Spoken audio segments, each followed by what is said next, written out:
شاندار تاریخ ہے. پیارے نبی جناب محمد رسول اللہ صلی اللہ علیہ وسلم کے امتی ہونے اور خیر امت کے لقب ملنے کے باوجود یہ امت اس درجہ تنزلی اور زبحالی کا شکار کیوں ہے؟ میرے بھائیوں، اسلام اور مسلمانوں کی کمزوری کی ایک اہم وجہ یہ ہے کہ دنیا کی محبت میں مشغول ہو کر، دنیا کی رنگینوں میں کھو کر ہم اپنے اللہ کو بھول رہے ہیں. آج ہم دنیا کو پا کر یہ سمجھ رہے ہیں کہ یہ سب سے بڑی کامیابی ہے. آج ہم لگزریت سے لگزریت زندگی گزارنے والوں کو کامیاب سمجھ رہے ہیں. آج ہم بڑے سے بڑے مقام میں رہنے والوں کو کامیاب سمجھ رہے ہیں. آج ہم قیمتی سے قیمتی گاڑیوں میں سیر کرنے والے آدمیوں کو کامیاب سمجھ رہے ہیں. آج ہم کامیاب اس کو سمجھ رہے ہیں جس کے پاس مال و دولت کی فراوانی ہو. رب العالمین کی قسم، یہ کامیابی نہیں، یہ کامیابی و کامرانی نہیں. اگر کامیابی کا راز جاننا چاہتے ہو تو قرآن کہتا ہے فَمَنْ زُحْزِحَ عَنِ النَّارِ وَأُدْخِلَ الْجَنَّةَ فَقَدْ فَازَ. جو شخص جہنم سے بچا لیا گیا، جنت میں داخل کر دیا گیا، فقد فاز. اصل کامیابی تو یہی ہے. وَمَا الْحَيَاةُ الدُّنْيَا إِلَّا مَتَاعُ الْغُرُورِ. اور دنیا کی زندگی کا محض دھوکے کی سوا کچھ نہیں. میرے بھائیو، آج ہم گناہ کرتے ہیں.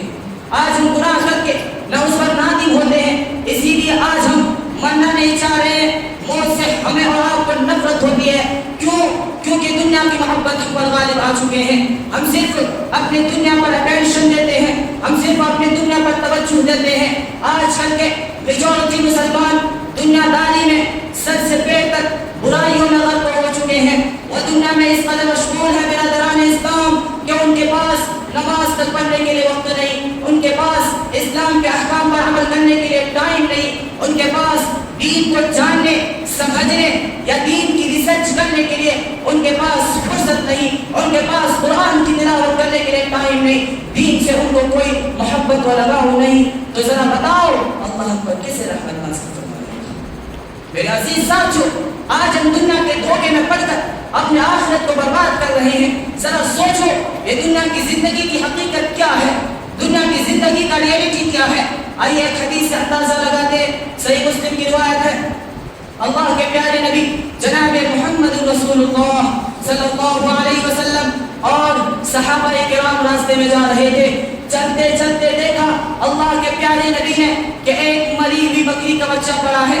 اللہ کے پیارے نبی نے اس مری ہوئی بکری کے بچے کے کان کو پکڑتے ہیں اور اپنے صحابہ کو سمجھانے کے لیے کہتے ہیں، اے میرے صحابہ ایکم یحب ان یکون لہ بدرہم. اے میرے صحابہ بتاؤ کیا تم میں سے اس کو کوئی ایک درہم میں خریدنا پسند کرو گے؟ صحابہ نے کہا اے اللہ کے رسول، ایک تو یہ مری ہوئی بکری کا بچہ ہے، یہ کسی کام کا نہیں، اور اس کو ہم ایک درہم میں خریدیں؟ یہ پاسبل نہیں، یہ ممکن نہیں. اس کو تو ہمیں کوئی فری میں دے گا تب بھی ہم اس کو نہیں دیں گے. میرے بھائیوں، اللہ کے پیارے نبی کے جواب کو سنیے، اللہ کے پیارے نبی کے آنسر کو سنیے. پیارے حبیب کہتے ہیں رب محمد کی قسم جس کے ہاتھ میں پیارے حبیب کی جان ہے، للدنیا احول عند اللہ من ذلك. اللہ تعالیٰ کے نزدیک دنیا کی حقیقت، دنیا کی حیثیت اس مری ہوئی بکری کے بچے سے زیادہ کمتر ہے. یہ مری ہوئی بکری کا بچہ تمہاری نظر میں جتنا حقیر ہے، اس سے کہیں زیادہ حقیر یہ دنیا اللہ کی نظر میں ہے. میری بات مگر افسوس کے ساتھ کہنا پڑتا ہے، جس دنیا کے لیے آج ہم ایک دوسرے کا گلا کاٹ دیتے ہیں، دنیا کی دولت کے لیے بھائی بھائی سے ناراض ہے، بیٹا باپ سے بات نہیں کر رہا، ماں بیٹے میں انبن ہے، رشتہ داروں میں جھگڑے چل رہے ہیں. دنیا کو کمانے اور بنانے کے لیے ہم نے کیا نہیں کیا؟ دنیا کو کمانے اور بنانے کے لیے ہم نے تو ایمان کا سودا کر لیا، ہم نے تو اسلام کا سودا کر لیا، ہم نے زمین کا سودا کر لیا. میرے عزیز ساتھیوں، اسی لیے آج مسلمان بزدل بیٹھے ہیں، اسی لیے آج مسلمان کمزور بیٹھے ہیں. ہونا کیا چاہیے؟ قرآن کہتا ہے قُلْ إِنَّ صَلَاتِي وَنُسُكِي وَمَحْيَايَ وَمَمَاتِي لِلَّهِ رَبِّ الْعَالَمِينَ. جینا اللہ کے لیے، مرنا اللہ کے لیے، نماز اللہ کے لیے، قربانی اللہ کے لیے. ہماری زندگی کا مقصد نہیں ہے میرے بھائیوں. میرے بھائیوں، اللہ نے ہمیں کیوں پیدا کیا؟ اللہ نے ہمیں اس لیے پیدا نہیں کیا کہ ہم کھائیں پیئیں مزے اڑائیں عیاشیاں کریں، بلکہ اس لیے پیدا کیا. قرآن کہتا ہے وَمَا خَلَقْتُ الْجِنَّ وَالْإِنسَ إِلَّا لِيَعْبُدُونَ. اللہ نے انسانوں اور جنوں کو اس لیے پیدا کیا، اس لیے تخلیق کی تاکہ وہ میری عبادت کریں. میرے عزیز ساتھیوں، ذرا سوچو صحابہ کرام کی زندگیوں کے بارے میں، ذرا سوچو تبع تابعین کی زندگیوں کے بارے میں، ذرا سوچو سلف صالحین کی زندگیوں کو مطالعہ کر کے دیکھو۔ وہ مسلمان جس نے کبھی دنیا کے اکثر حصے پر حکمرانی کر چکی ہے، میرے بھائیوں، وہ مسلمان جس نے کبھی دریاؤں اور سمندروں پر حکومتیں قائم کی، وہ مسلمان جس کے حکم کی تابع داری جنگل کے بے زبان جانوروں ہواؤں نے کی، ہاں آج وہی مسلمان ویران و پریشان نظر آ رہے ہیں۔ آج وہی مسلمان افسردہ و غمناک زندگی کے مقابلے میں بے بس و بے کس اور لاچار مجبور نظر آ رہے ہیں۔ وجہ کیا ہے؟ ریزن کیا ہے؟ ریزن یہ ہے کہ آج ہمارے دلوں میں اللہ کا ڈر نہیں ہے، آج ہمارے دلوں سے اللہ کا خوف نکل چکا ہے، اللہ کا ڈر نکل چکا ہے۔ آج ہم اللہ کے ساتھ کسی غیر کو شریک کر رہے ہیں۔ مجھے بتلاؤ تو صحیح، ایسی کون سی برائی ہے جو مسلمانوں کے اندر موجود نہ ہو؟ کیا رب العالمین نے مسلمانوں سے سربلندی کا وعدہ نہیں کیا؟ کیا اللہ رب العالمین نے یہ نہیں کہا کہ ہم مسلمانوں کو غالب کر کے رہیں گے، مسلمان کو فتح یاب کریں گے؟ شرط کیا رکھا ہے؟ قرآن کہتا ہے وَلَا تَهِنُوا وَلَا تَحْزَنُوا وَأَنْتُمُ الْأَعْلَوْنَ إِن كُنتُم مُؤْمِنِينَ۔ اے مسلمانوں، تم سستی نہ کرو، غم زدہ نہ ہو، تم ہی سربلند رہو گے اگر تم مومن ہو، اگر تم ایمان والے ہو۔ میرے عزیز ساتھیوں، اگر ہمیں اور آپ کو صحابہ کرام کی طرح زندگی گزارنی ہے تو ہمیں اور آپ کو اپنے اندر چینجنگ پیدا کرنے کی ضرورت ہے، اپنے آپ کو بدلنے کی ضرورت ہے۔ اتنا بدلنے کی ضرورت ہے کہ ہمارے ساتھ ہمارا ماحول بدل جائے، ہمارے خاندان بدل جائے، ایک نئی دنیا ہو، نئی فضا ہو، نئی آب و ہوا ہو۔ اللہ رب العالمین نے کیا کہا؟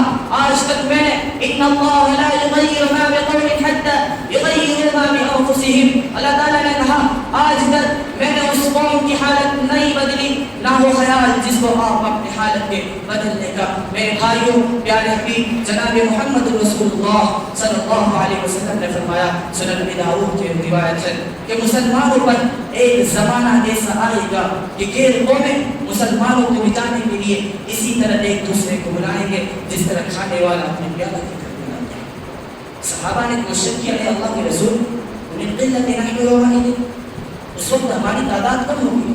اللہ کے پیارے نبی نے کہا بل انتم یومئذ کثیر ولکنکم غداء کغداء السیل ولینزعن اللہ من صدور عدوکم المہابة علیکم وليقذفن فی قلوبکم الوہن۔ اللہ کے پیارے نبی نے کہا نہیں، بلکہ تم آج کے مقابلے میں کئی زیادہ تعداد میں ہوں گے، لیکن تم سیلاب کے جھانک کے مانند ہوں گے، تمہارا کوئی عزت نہیں رہ جائے گا، تمہارا کوئی عزت نہیں رہ جائے گا، تمہارے دشمنوں کے دلوں سے تمہاری ہیبت نکال دے گا، تمہارا ڈر کھینچ لے گا، اور اللہ رب العالمین تمہارے دلوں میں وحدت پیدا کر دے گا۔ صحابی نے پوچھا اللہ کے رسول وحدت کیا چیز ہے؟ اللہ کے پیارے نبی نے کہا حب الدنیا وکراہیت الموت، دنیا کی محبت اور موت کو ناپسند کرنا۔